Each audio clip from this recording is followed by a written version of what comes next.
Bueno, vamos a ver una breve introducción al análisis de alcance de consecuencias.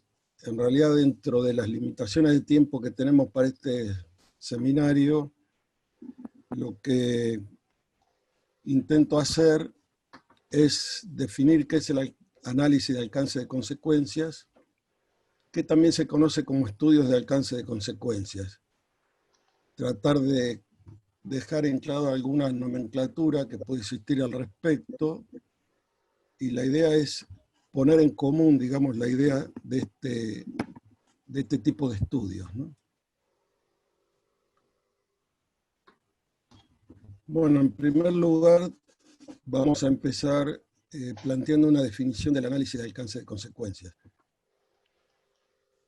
El análisis de alcance de consecuencias es un conjunto de técnicas que tiene por objeto, en primer lugar, obtener el daño que pueden sufrir las personas, los bienes o el medio ambiente, debido a un accidente de procesos espacialmente, o sea, en cada posición con respecto al origen del accidente, y temporalmente, o sea, a medida que pasa el tiempo desde que se inició el evento. En esta definición tenemos resaltados estos términos. Primero, el daño, es decir, las consecuencias son daños, y estos daños se pueden dar a varias categorías de bienes, digamos. Las personas, los bienes materiales, la planta, los edificios, y también el medio ambiente. El segundo término importante es que el accidente es un accidente de procesos, o sea, vamos a hablar de accidentes de procesos, suponiendo que todos tenemos en claro que es una industria de procesos, ¿no? Una instalación de procesos. Bueno, espacialmente significa también en las tres coordenadas, aunque normalmente nosotros vamos a usar las coordenadas X e Y en el plano, que es suficiente porque suponemos que la gente está a nivel del suelo normalmente. Bien, en primer lugar entonces tendríamos que definir qué entendemos por un accidente de procesos. El accidente de procesos es una cadena de eventos que modifica el estado de un peligro del proceso y termina produciendo daños. Nosotros sabemos que un peligro es alguna condición o situación potencial de daño. Es decir, el peligro es algo que potencialmente puede causar daño. Eso va a depender del estado en que esté. Nosotros podemos suponer, por ejemplo, un gran depósito de nafta. El peligro potencial es un incendio muy importante, pero en el estado que está normalmente bien almacenado y con todos los controles necesarios, solamente es un peligro, es decir, es una situación potencial de daño, no es el daño, no es la consecuencia, ¿no?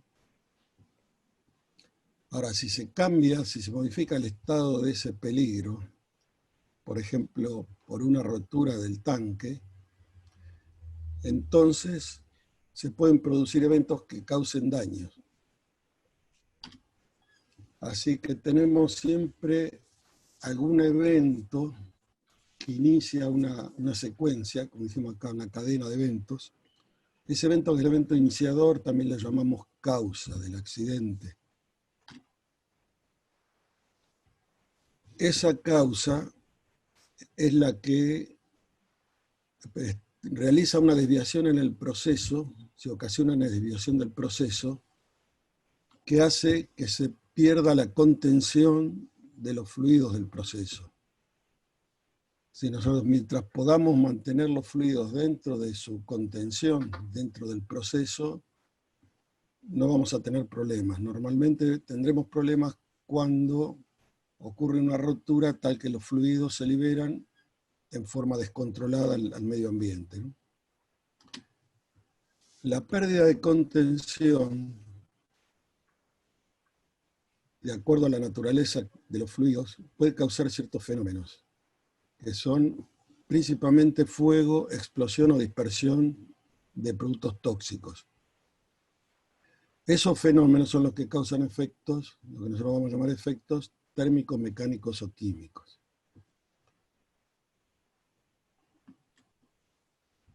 Los efectos de los fenómenos son la causa de los daños. Entonces el fuego en sí no sería el daño, no es la consecuencia. La consecuencia es el efecto del fuego que causaría, por ejemplo, quemaduras al personal o podría causar roturas de equipos.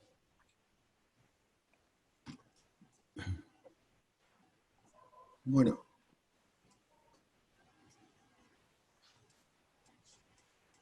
estoy tratando de... Luego de que tenemos el daño, ese daño puede ser propagado también, o sea, un accidente puede producir unos daños, pero esos daños pueden ser la causa de otros accidentes. Eso es lo que nosotros vamos a llamar la propagación del daño. Entonces, en el análisis de alcance de consecuencias nos interesa determinar los daños y determinar si va a haber una propagación de daños. Bueno, ahí hablamos de desviación del proceso.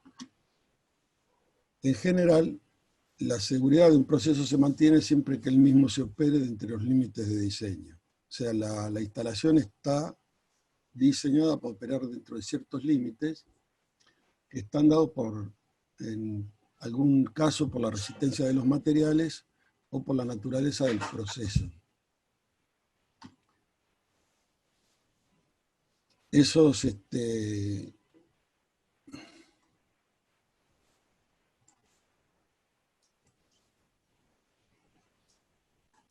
la seguridad del proceso mantiene siempre que el mismo se opere entre los límites de diseño. Es decir, el proceso tiene ciertos atributos. Esos atributos son los que a veces nosotros llamamos variables, parámetros, etcétera, que son temperatura, presión, caudal, es decir, variables de estado, variables que son operativas, de operación, y otros atributos del proceso, como son las distintas etapas de operaciones, por ejemplo, o distintas condiciones, cuando la planta está en paro, está en arranque o está en mantenimiento. Los atributos están determinados por dos cosas, desde un punto de vista de la tecnología, o sea, la tecnología especifica que los parámetros del proceso sean unos determinados. Y por otro lado, la ingeniería determina en general las capacidades y resistencias del proceso. Entonces, cualquier causa que provoque desviaciones de estos atributos, por ejemplo, la presión tome valores mayores que la presión de diseño, puede ser el primer paso o el evento iniciador para que ocurra la cadena de eventos que puede llevar al accidente.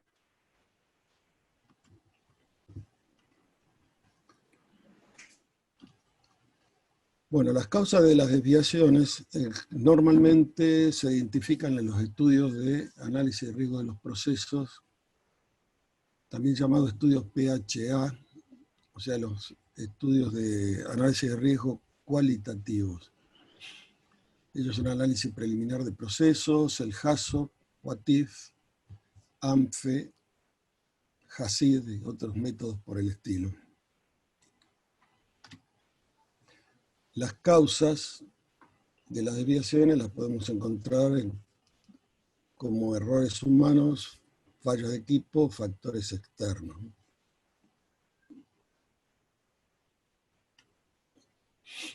En general, la calidad con que se realicen los estudios de análisis de riesgo de los procesos, o sea, la identificación de peligros, influye en la calidad de un estudio de análisis cuantitativo, como es el análisis de alcance y consecuencias o el análisis cuantitativo de riesgo, ¿no?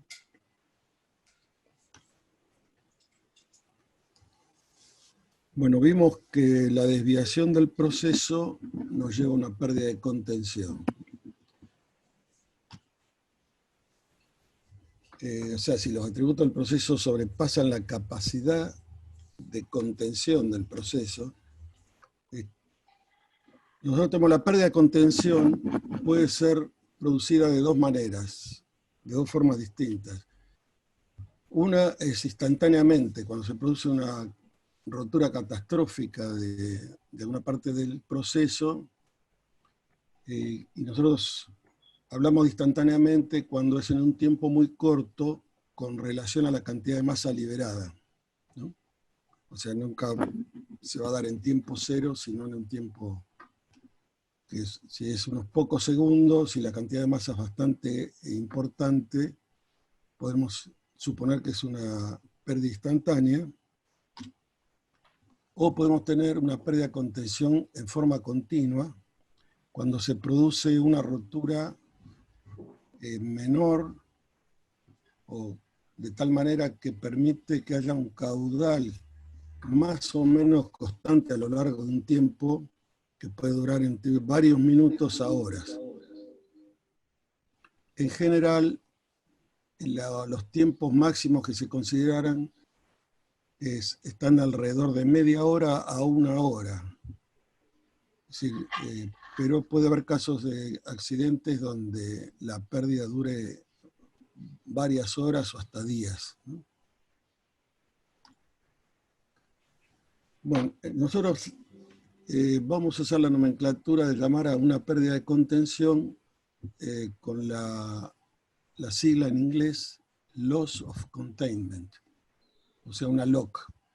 En realidad la LOC es el lugar donde ocurre la pérdida de contención. O sea, una LOC puede ser un determinado equipo en el proceso, una cañería, un edificio podría ser, algún tipo de almacenamiento, etc. En la bibliografía especializada se llama la pérdida de contención, o sea, la rotura, se lo denomina incidente del proceso general. Está en una nomenclatura del CCPS. Bueno, ¿cómo seleccionamos las pérdidas de contención? O sea, dado un proyecto, un proceso que tenemos que analizar, como habíamos dicho antes, las pérdidas de contención se determinan en estudios de identificación de peligros. El método más popular, digamos, y más importante al respecto es el HAZOP. Yo siempre puntualizo que también el HAZOP tiene que estar bien hecho, porque hemos encontrado bastantes errores en los HAZOP que no permiten determinar perfectamente cuáles son las pérdidas de contención importantes. Si no hay un HAZOP o un estudio de PHA, digamos, realizado anteriormente, también la determinación de las pérdidas de contención las puede hacer un analista de riesgo experimentado con la asistencia de los ingenieros del proceso. De todos modos, siempre cuando se va a hacer un análisis de alcance de consecuencias, es importante que intervengan los ingenieros del proceso por el conocimiento en sí de lo que está pasando, ¿no? De todos los posibles eventos con pérdida de contención, se debe hacer un análisis de los principales. Es decir, cuando uno analiza un proceso puede encontrar una infinidad de casos posibles de incidentes, o sea, de lugares donde puede producirse una rotura y una pérdida de contención. Pero en general, la cantidad de casos sería demasiado poco práctica, ¿no? Entonces, tenemos que tener en cuenta dos cuestiones. Uno, la importancia de las LOC que vamos a considerar, y en segundo lugar, las razones de limitación de tiempo y recursos.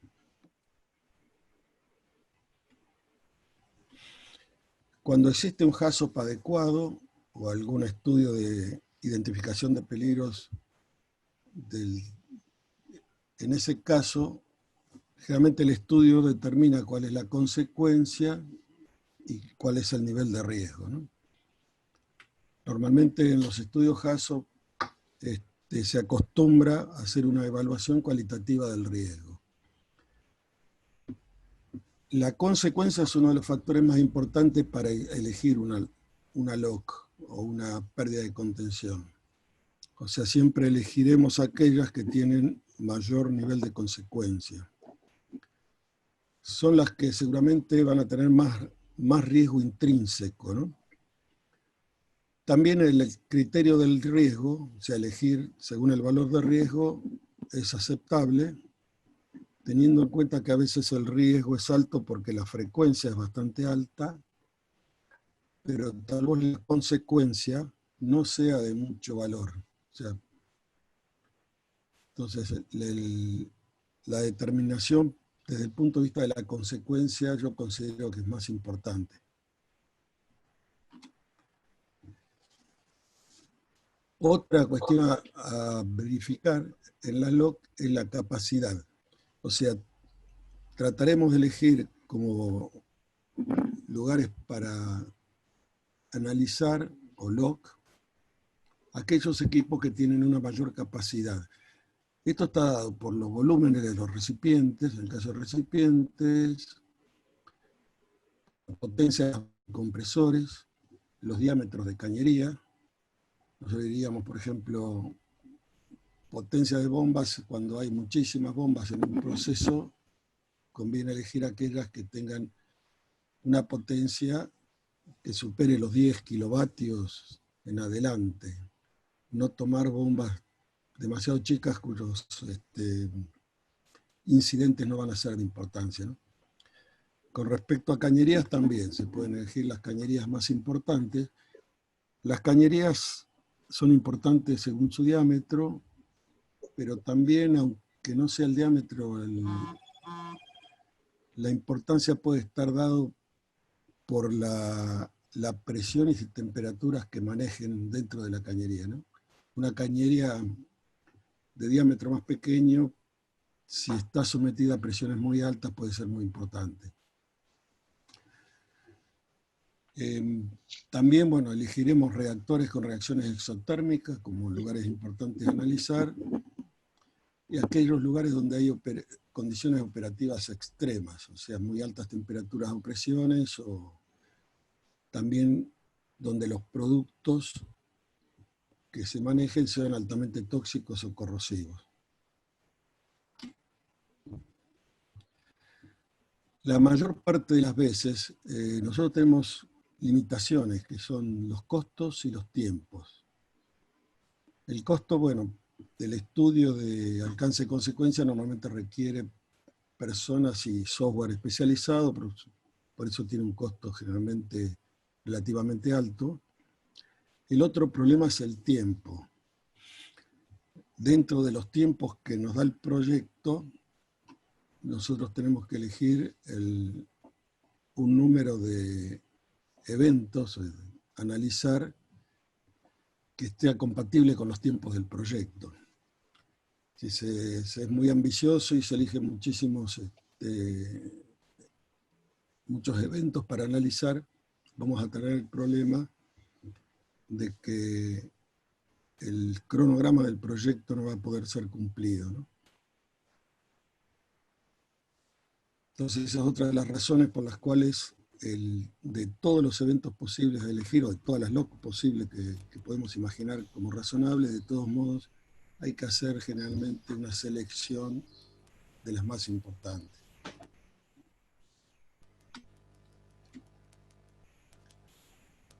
Vamos a ver cuáles son los fenómenos peligrosos. Una vez que se produce una pérdida de contención, tenemos que los fluidos se vuelcan a la atmósfera y entonces pueden ocurrir lo que yo llamo fenómenos peligrosos, ¿no?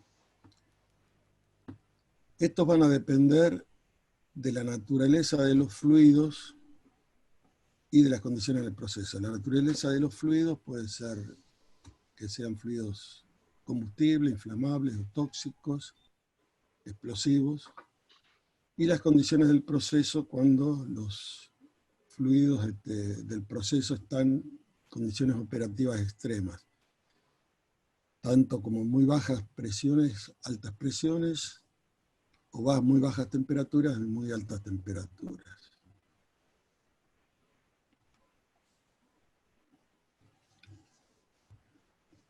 Los fluidos de proceso puede tratarse de, primero por su fase, o sea, por su estado de agregación, puede ser líquidos, gases o mezcla de gases y líquidos, o sea, líquidos saturados o en equilibrio con su vapor.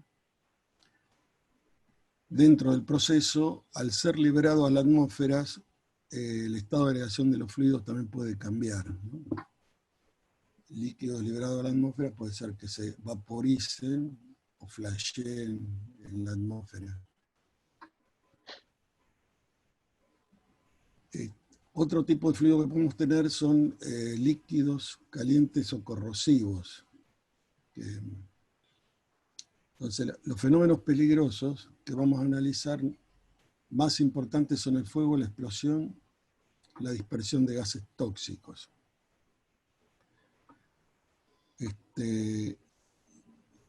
La dispersión también de líquidos peligrosos en el suelo es de tener en cuenta, ¿no? Que muchas veces no se los tiene en cuenta.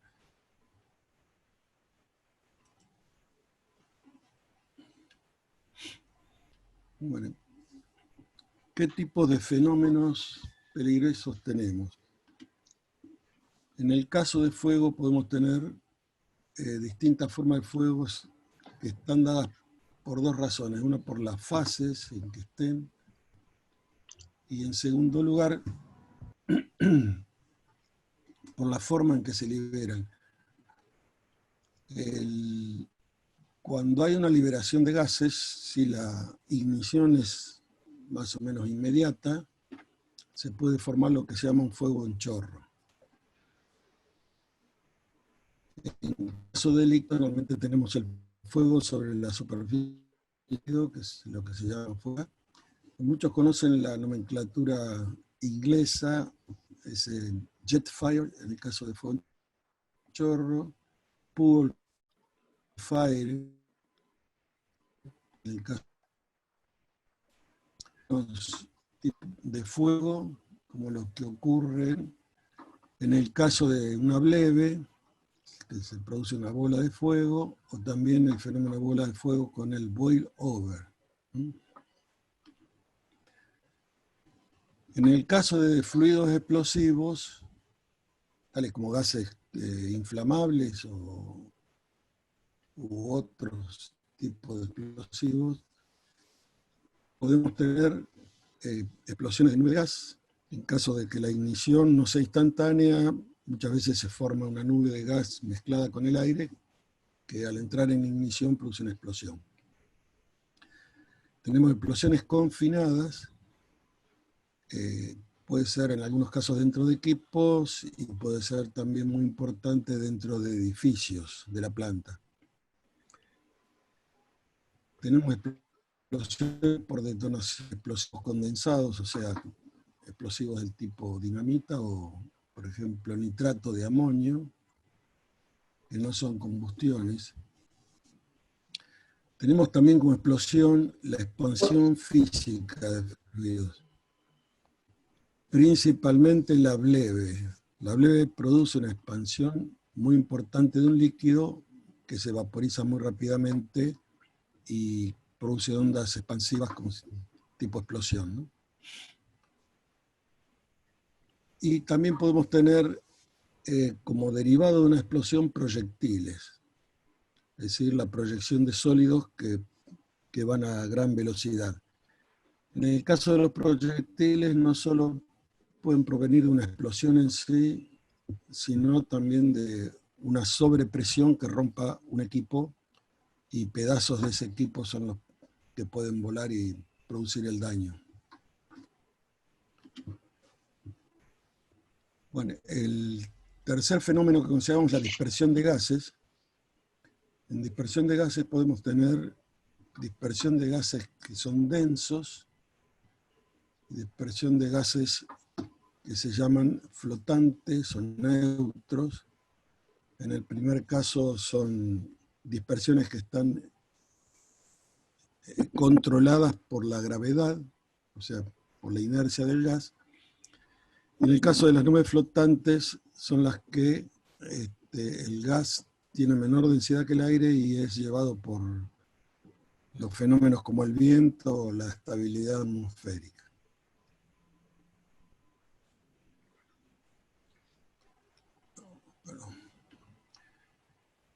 En cuarto lugar tenemos los fenómenos de dispersión de líquidos, que podemos tener casos de dispersión de líquidos corrosivos, casos de líquidos muy calientes y otros líquidos que pueden ser contaminantes del subsuelo.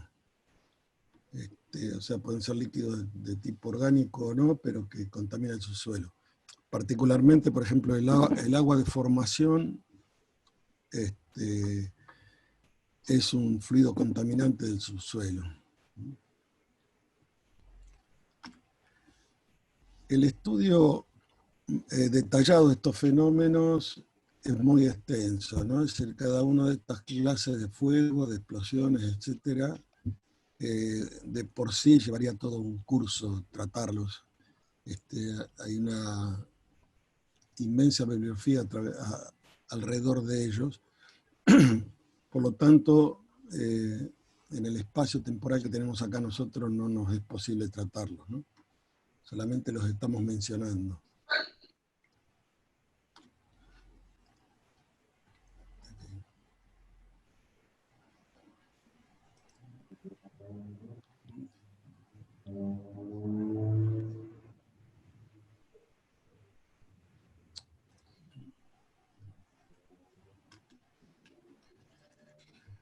Bueno, dijimos que entonces que tenemos fenómenos peligrosos que ocurren cuando hay una liberación de fluido en la atmósfera. Estos fenómenos se hacen sentir como efectos normalmente. Es decir, los efectos que pueden ser mecánicos, térmicos o químicos. Estos efectos van a depender de la naturaleza del fenómeno considerado y de la naturaleza en sí del fluido.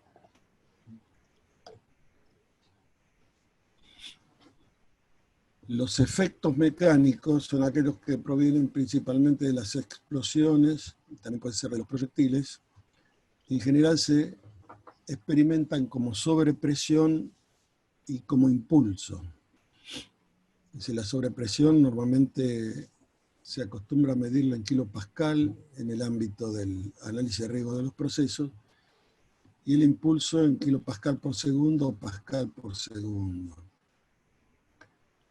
El efecto de la sobrepresión es el que puede causar choque mecánico o arrastre, en el caso del impulso, que son los que causan los daños.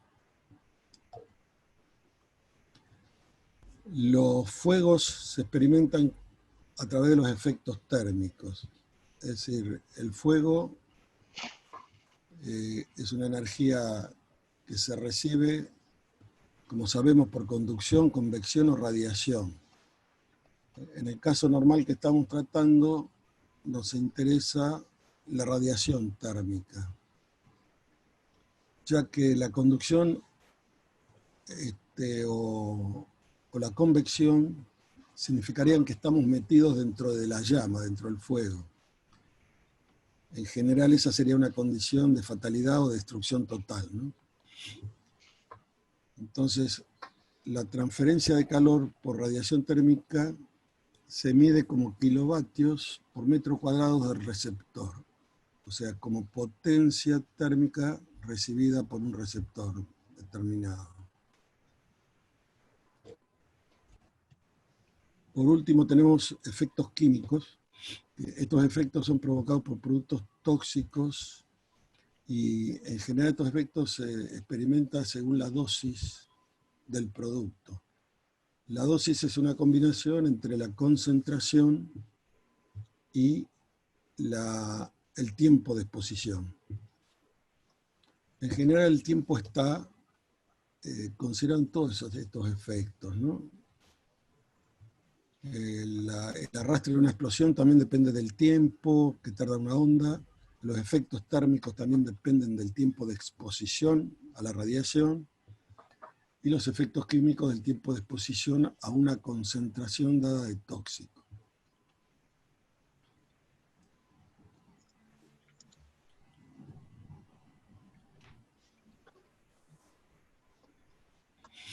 Bien.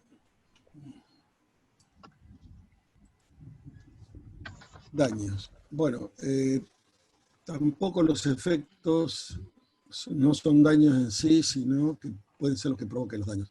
Cuando nosotros hablamos de daños, hablamos de daños sobre las personas.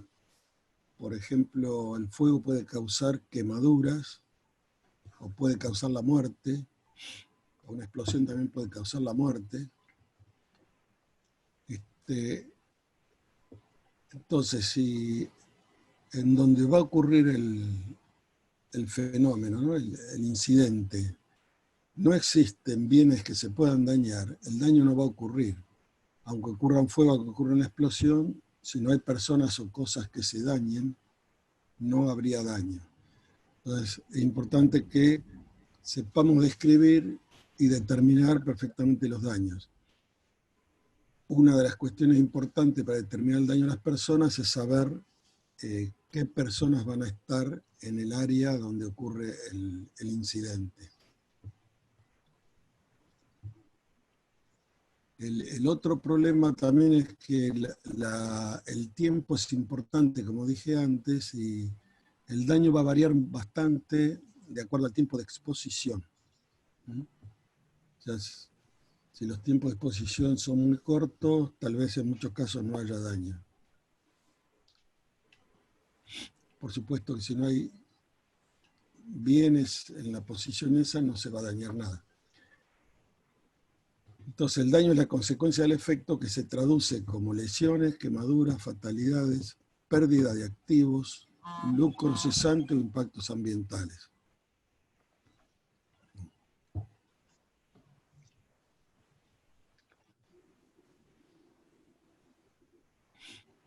Bueno, el daño puede ser propagado, dado que un efecto, por ejemplo, una explosión o un incendio puede dañar otros equipos y a su vez ese equipo se convierte en una LOC, o sea, en otra pérdida de contención que provocará otro daño.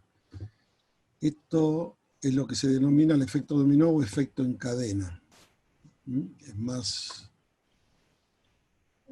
Es mejor llamarlo efecto en cadena, pero se acostumbra a llamarlo efecto dominó, y también está atado a lo que se llama el efecto mariposa, que alude a pequeños hechos que pueden terminar en grandes efectos. Es decir, cuando yo tengo un efecto en cadena, se pueden multiplicar los eventos de pérdida de contención que causen otros eventos, ¿no?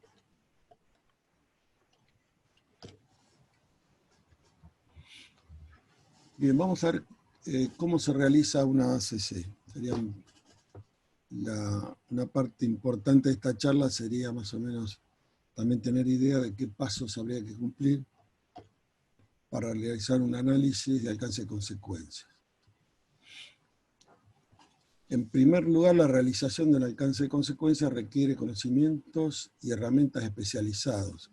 Es decir, una de las cuestiones importantes es que tiene que ser hecho por gente que ya tenga suficiente experiencia y conocimientos en el tema. No basta con tener un buen software. Bueno, en primer lugar, en la realización del análisis de consecuencia tenemos que determinar cuáles son las LOC, como habíamos dicho, que pueden provenir de un estudio de Hasso o también del criterio de un experto o expertos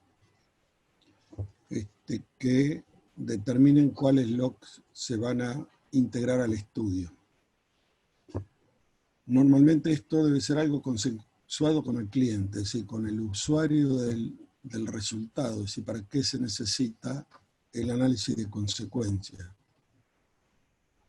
cuáles son los objetivos del estudio. Una vez que se establecen qué LOC se van a considerar, también debemos establecer en qué forma se van a producir las roturas. Es decir, parte de las incertidumbres que tenemos en un estudio de análisis de riesgo en general es que no sabemos en el momento del accidente cómo se va a producir exactamente la rotura. Solo podemos tener estadísticas de accidentes ocurridos y en base a esas estadísticas y la experiencia es que podemos determinar cuáles son aquellos logs o aquellas logs que más probablemente van a ocurrir o que interesa estudiar.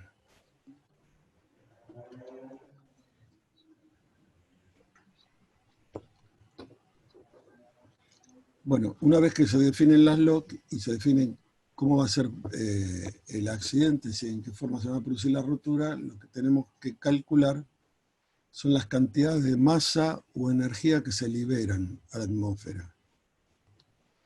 En general, los daños o los efectos van a ser proporcionales a la cantidad de masa liberada y a veces de energía, ¿no? Esto se obtiene por los llamados modelos de fuentes, que en realidad en general se realizan a través de software porque son cálculos bastante laboriosos, ¿no? De hacer a mano, directamente con una calculadora. En muy casos así aislados podrían hacerse algunos cálculos a mano, pero en general se requiere software. Los modelos estos se llaman modelos de fuente, pues son el origen del accidente, de fuente desde el punto de vista de lo que es el origen, ¿no?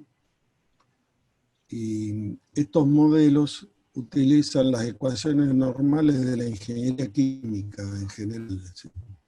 Balance de masa, energía.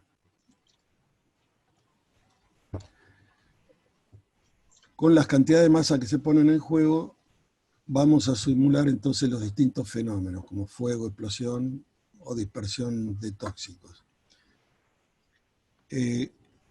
Los fenómenos que se determinan por medio de la técnica de árbol de evento, es decir, nosotros vamos a tener liberación de productos gaseosos, productos líquidos o mezcla de líquidos y gases, y de esa liberación a la atmósfera pueden surgir distintos fenómenos.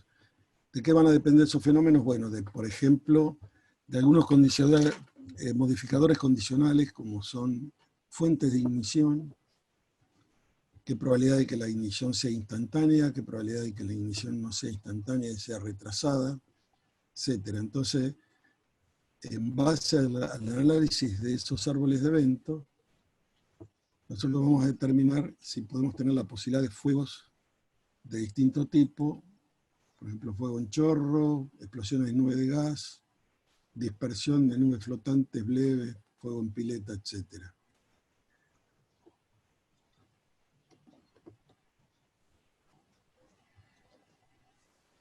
Una vez que tenemos determinados qué eventos se van a considerar, entonces tenemos que entrar a el cálculo de la vulnerabilidad, es decir, cuáles son los daños específicos que va a causar el evento.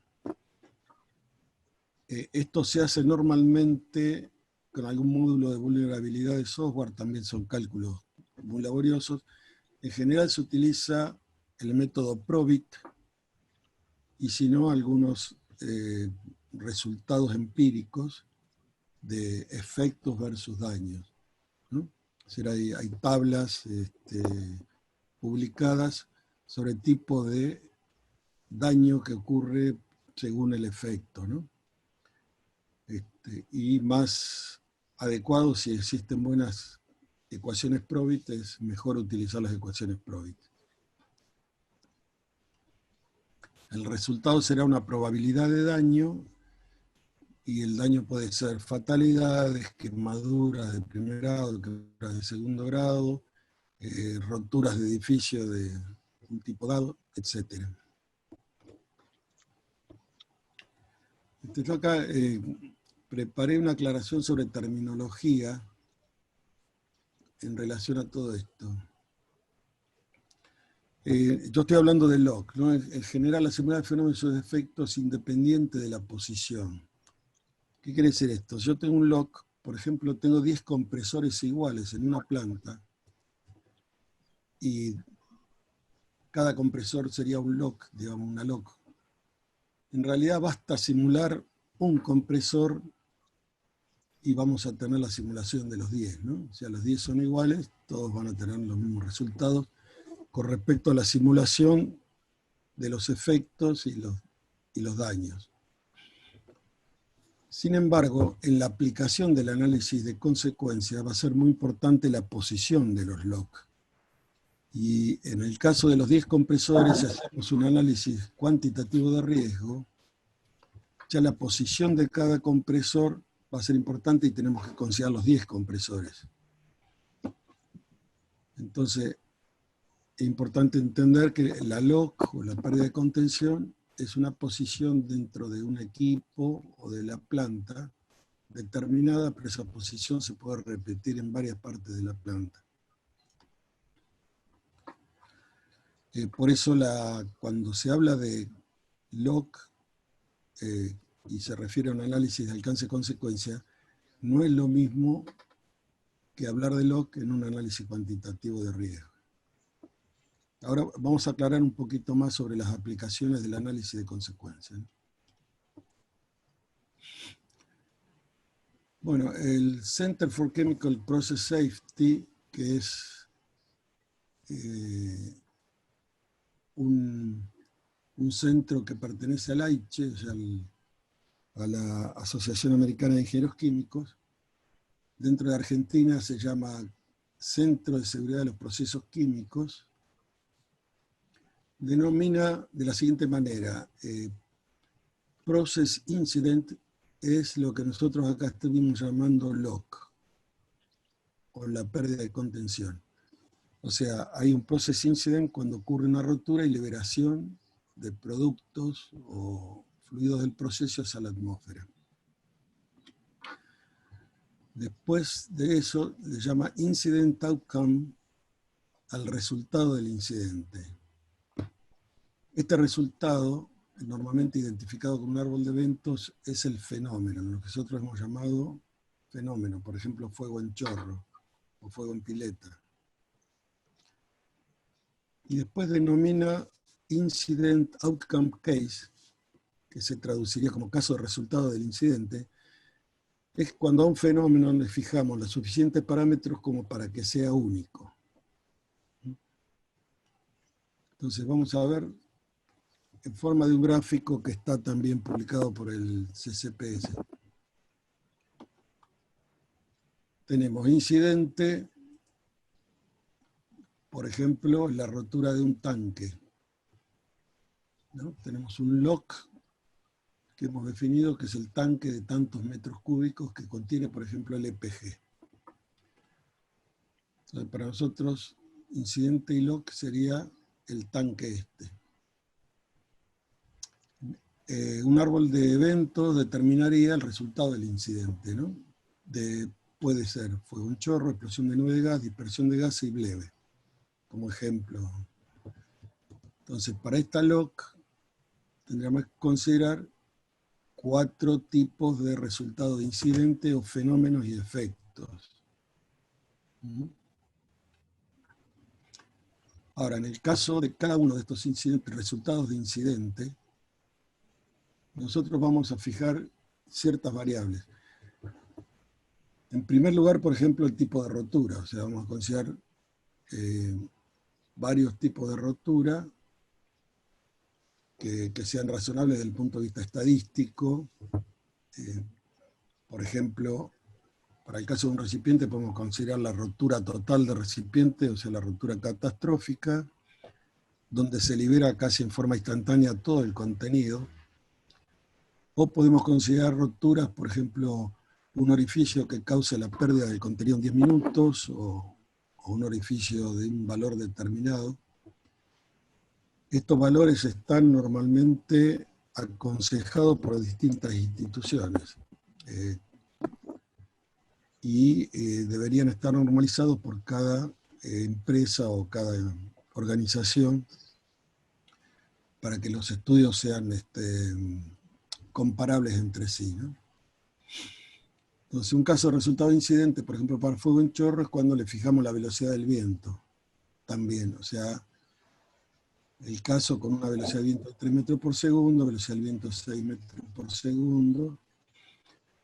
En el caso de una explosión de gas, es importante el tiempo cuando se produzca la ignición de la nube de gas, entonces podemos considerar varios tiempos de liberación hasta que se produzca la explosión. Dispersión de gases se tendrá que tener en cuenta también la estabilidad atmosférica, se ocurren varios. Estos casos de resultado de incidente que llama el CCPS, nosotros también lo llamamos caso o escenario de análisis de alcance de consecuencias. Ya sería un caso. Entonces, cuando estamos acá en el caso de resultado del incidente, hemos fijado todas las variables necesarias para que cada caso sea único. Cada caso nos define un escenario. Y escenario es también un sinónimo de accidente, ¿no? O sea que cada uno de estos casos nos define el resultado de un accidente.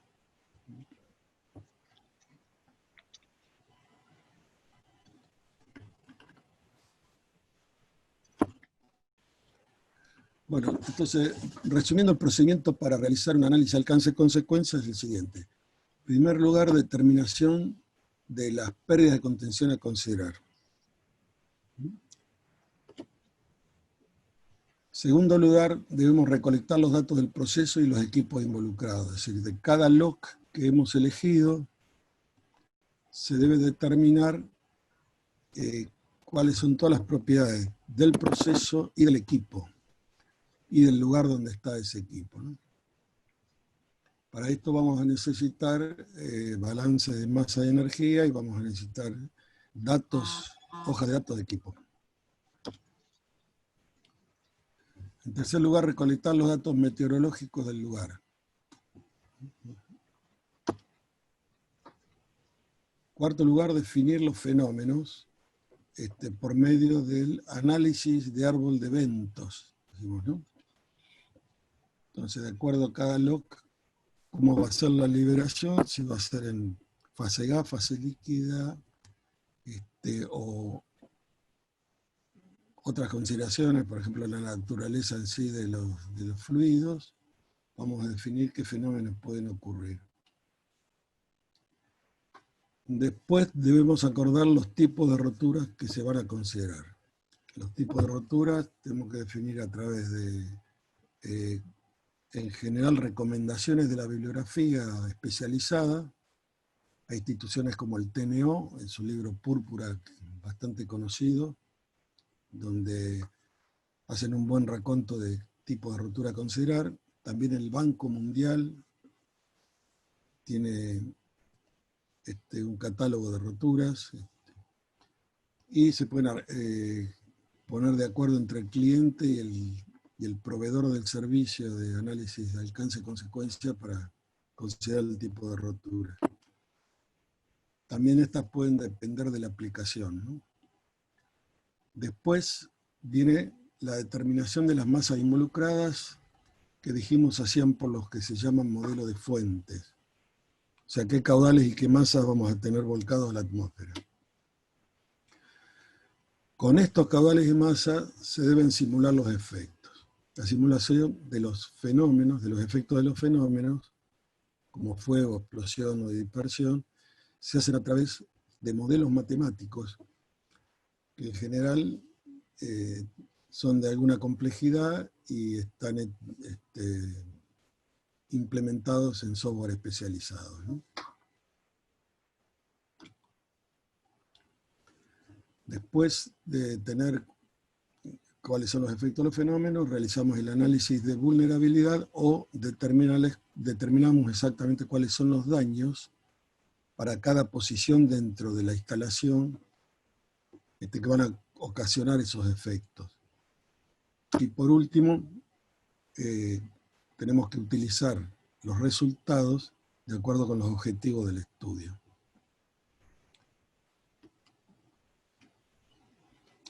Entonces, ¿qué nos provee el análisis de alcance de consecuencias? En primer lugar, nos provee el perfil de efectos, es decir, cómo es de un efecto con la distancia desde el centro de donde se produjo el fenómeno, ¿no? Es decir, acá tenemos una curva típica, por ejemplo, de radiación versus distancia. La radiación en kilovatios por metro cuadrado.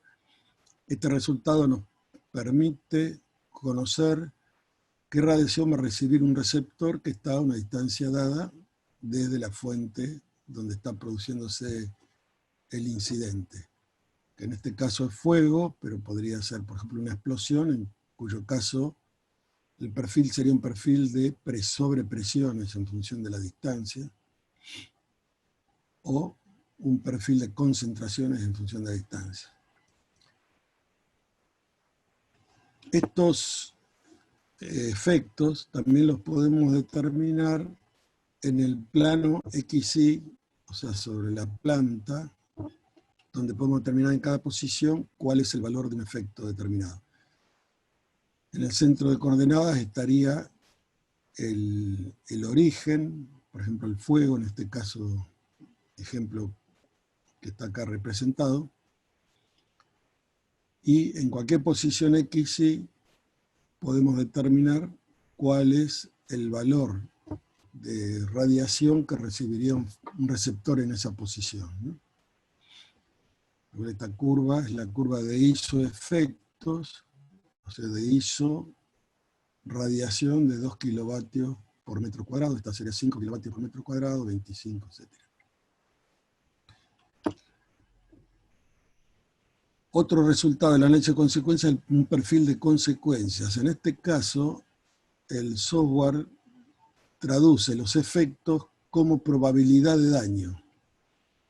Entonces, podemos obtener una curva de probabilidad de fatalidades, por ejemplo, en función de la distancia, debido a un fenómeno X, o probabilidad de quemaduras de determinado grado, o daños a equipos, etcétera, en función de la distancia.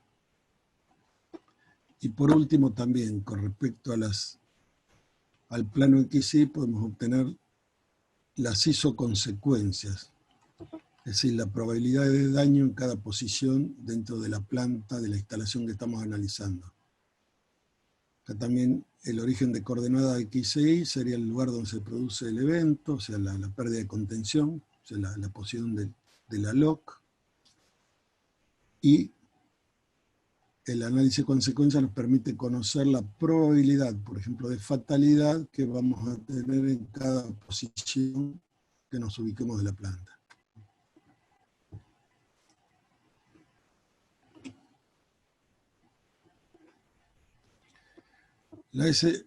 Bueno, vamos a ver entonces, producto también del análisis de consecuencias es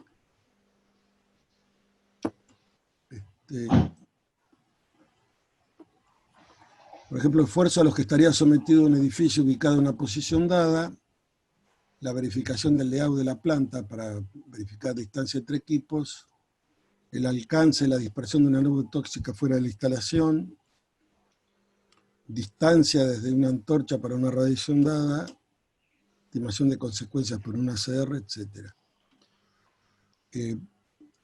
Vamos a ver ahora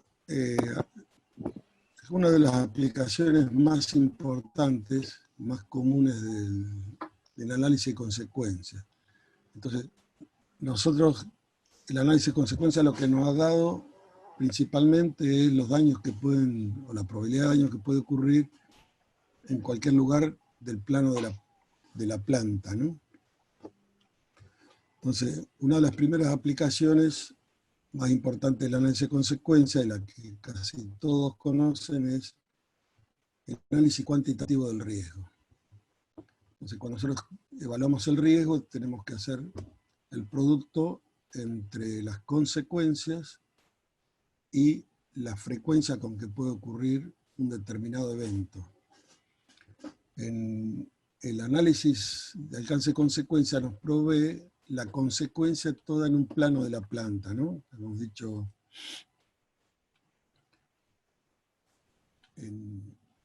dada una planta, tendríamos en cada punto de la planta las consecuencias debidas a todos los eventos que pueden provocarse por accidentes o roturas en los equipos o lugares de la planta. Si nosotros para cada uno de esas LOC determinamos cuál es la frecuencia, podemos evaluar el riesgo en el plano XY, o sea, en el plano de la planta.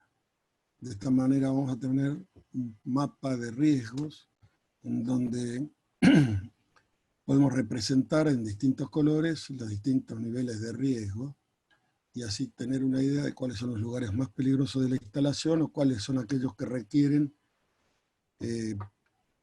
tomar alguna medida de protección adicional para bajar su riesgo. Acá hay una representación muy esquemática de una planta donde tenemos representados zonas de distintos isoriesgos, que sería entonces una de las principales aplicaciones del análisis de consecuencias.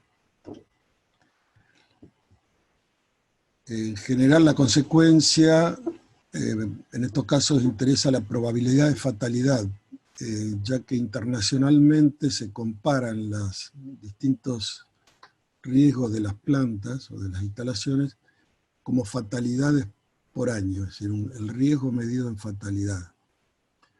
Y en algunos casos, en vez de número de fatalidades, se utiliza probabilidad de fatalidad.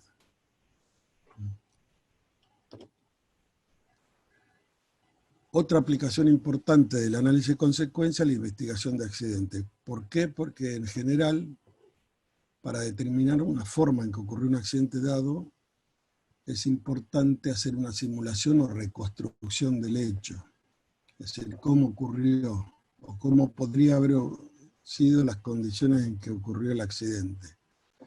Entonces, bajo varias hipótesis que surgen en la investigación, la simulación del incidente permite ver si así realmente ocurrió a través de los efectos y de los daños que se verificaron, ¿no?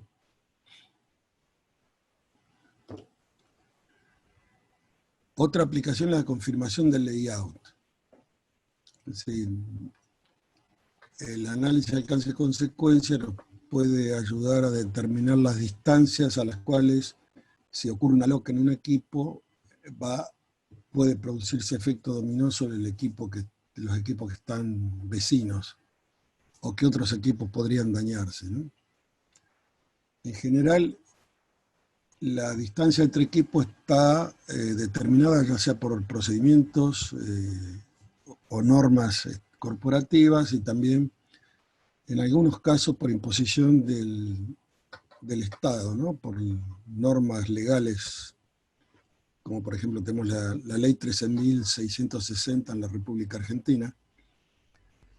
Y de todos modos, la distancia entre equipos tiene que, digamos, estar de acuerdo a ciertos valores críticos que están determinados por las políticas de seguridad de la organización. Entonces, esto puede estar hecho por normas internas, pero cuando no existen normas o tenemos situaciones dudosas, el análisis de alcance de consecuencia nos permite evaluar con mucho mayor exactitud qué daños pueden ocurrir a una cierta distancia de un equipo dado.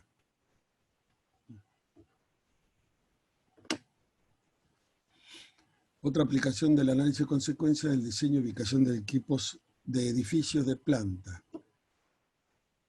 Los edificios de planta que interesan en general son los edificios que llamamos habitados, ¿no? Aquellos donde hay gente en forma permanente o bastante permanente. Al respecto, el API tiene dos normas, que son la 752 y la 753, donde uno trata sobre los edificios fijos de planta y otros edificios móviles, tales como los trailers. Para aplicar estas normas es necesario hacer un análisis de alcance de consecuencias, es decir, están basadas en el alcance de consecuencias. Entonces, en estos casos debemos determinar sobre un edificio qué efectos de sobrepresión, radiación o concentración de tóxicos pueden ocurrir y de esa manera determinar dos cosas: la distancia a la cual ubicar un edificio o el tipo de edificio que se debe construir. En particular, los efectos de las explosiones son los más importantes sobre los edificios y son los que más influyen sobre el costo del edificio. Es decir, si queremos ubicar un edificio habitado de planta muy cerca del proceso, muy cerca de los equipos, seguramente vamos a tener que construirlo con materiales más resistentes, lo cual representará un costo más alto.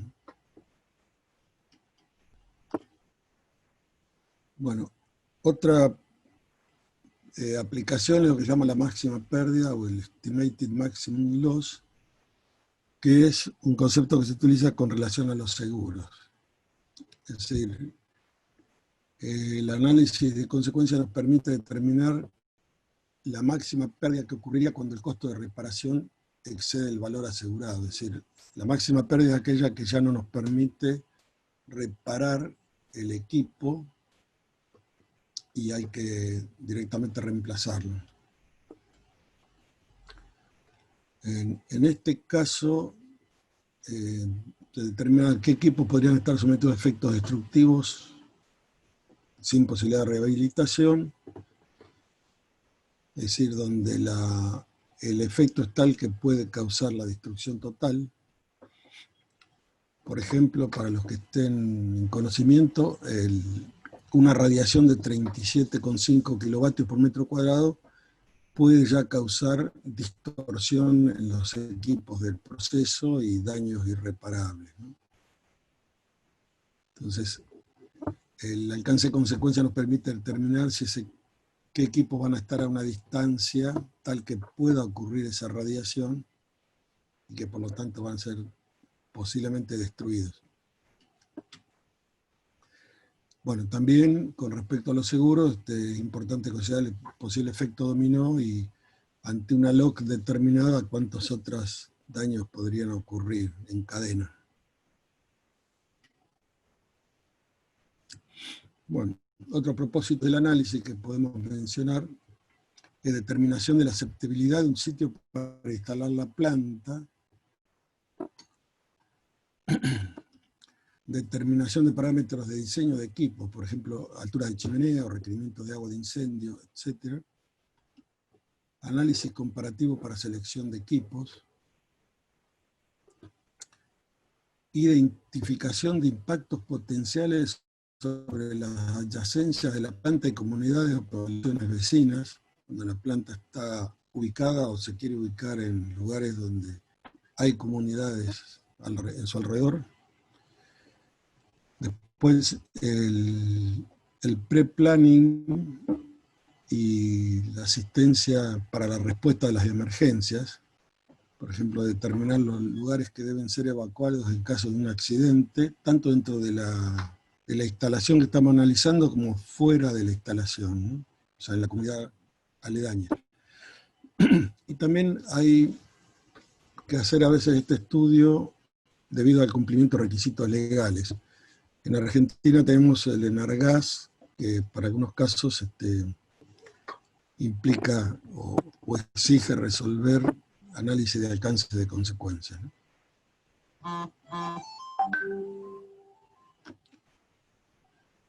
Bueno, hasta acá es lo que más o menos preparé como introducción a este tema. Solo les comento que hay cuáles serían las referencias elementales para empezar un estudio.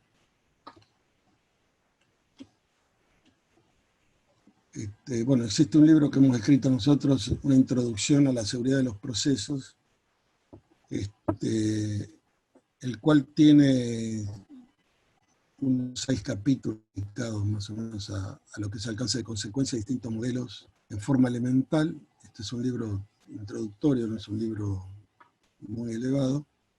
También como libro introductorio yo aconsejo siempre el libro de Lubar y Lubar, Health and Environmental Risk Analysis, que es un libro bastante didáctico. Tenemos una bibliografía que es las guías del CCPS para análisis de consecuencia, Esta es una bibliografía muy buena para el tema. Este mismo libro está reproducido como capítulo dentro de las guías de análisis cuantitativo de riesgo del CCPS.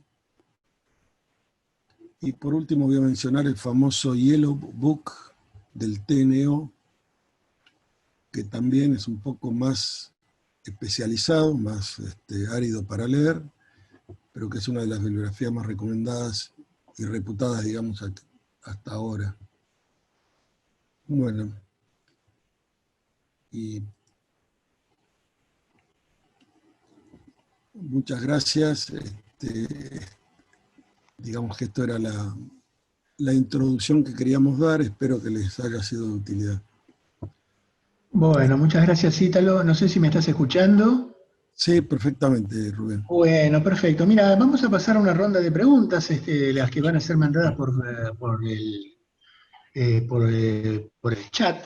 Y hay una pregunta que Sí, habla de, no sé si la estás viendo, cómo emplear o vincular los resultados de este estudio con los distanciamientos de equipos. Y pregunta como para emplearlo como elemento de verificación si están bien o si hay que corregir el layout. sí. Pues sí, esta es una aplicación importante del análisis de consecuencia.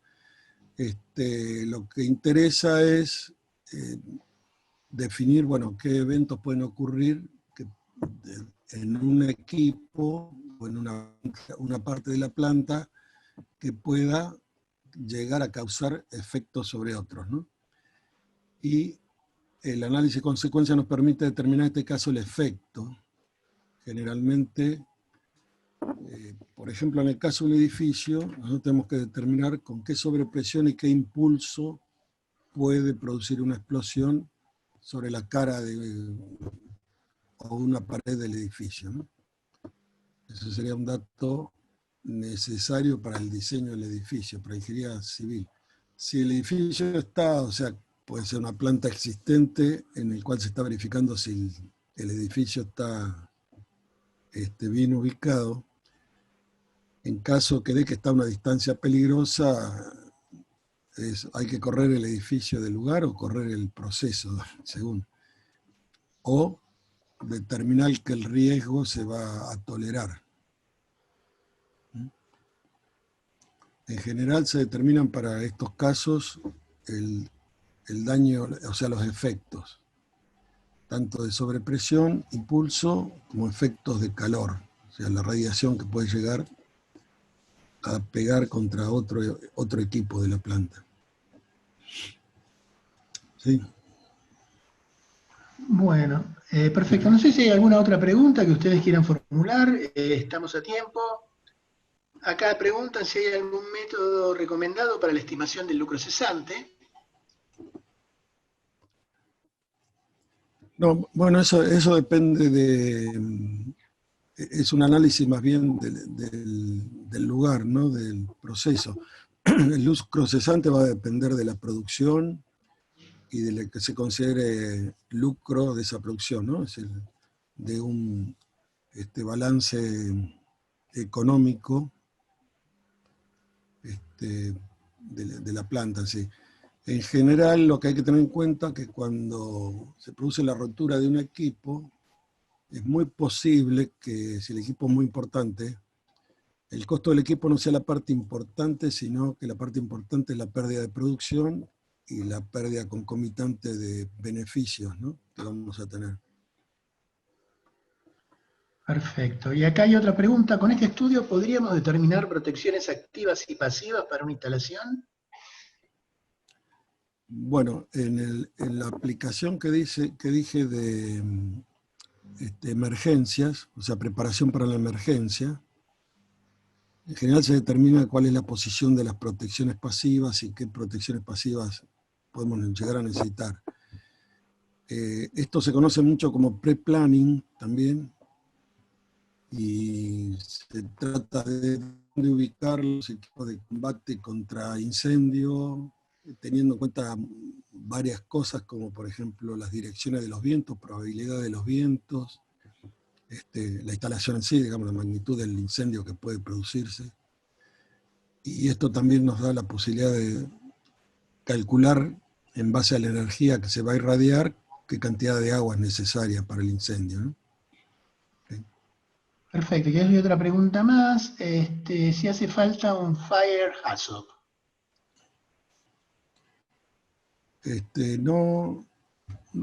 No entiendo bien lo que es el fire hazard, o sea, si lo podrían aclarar.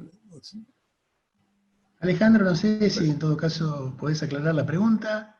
Sí, tengo Hola, una idea. ¿sí me escuchan?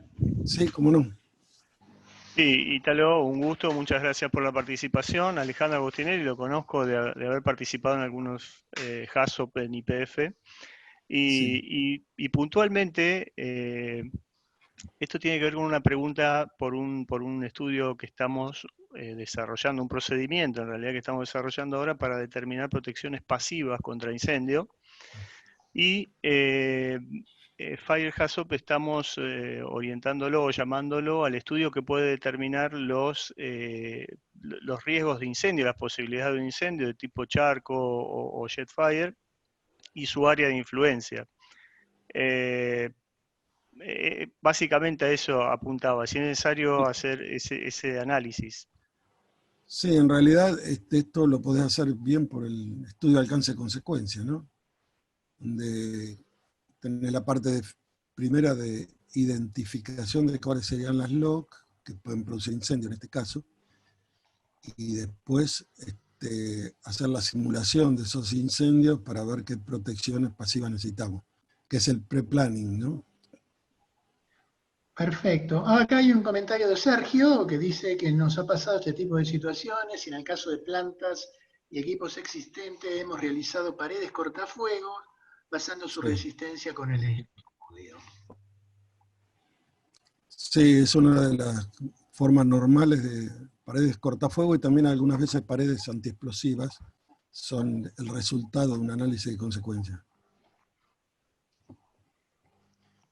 Bueno, perfecto. Con esto, bueno, creo que ya podemos dar por terminado este webinar.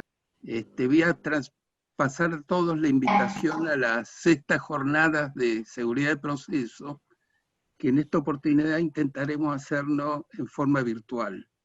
En su momento los vamos a invitar desde nuestro Centro de Seguridad para los Procesos Químicos y que funciona en la Asociación de Ingenieros Químicos. Así que muchísimas gracias a todos por la participación y los invitamos a tener una frecuencia con nosotros y cambiar a ver cómo podemos mejorar todas estas prestaciones que estamos haciendo. Ítalo, no sé si querés cerrar vos. No, gracias por la atención que me han prestado, nada más. Cualquier cosa, bueno, a través de la asociación o si conocen mi mail pueden hacerme cualquier consulta que deseen. Bueno, muchas gracias a todos, espero que ahora me estén escuchando. Y bueno, queremos convocarlos para que sigan trabajando con nosotros, tal como dijo Oscar. En el futuro estaremos haciendo nuevos webinars que les vamos a ir teniendo al tanto de qué estamos haciendo. Y en definitiva, también como Oscar les invitó, son las 6ª jornadas argentinas de seguridad de procesos, que nosotros solemos hacer todos los años en forma presencial. Y este año, con motivo de la pandemia, la vamos a hacer en forma virtual en la 3ª semana de noviembre.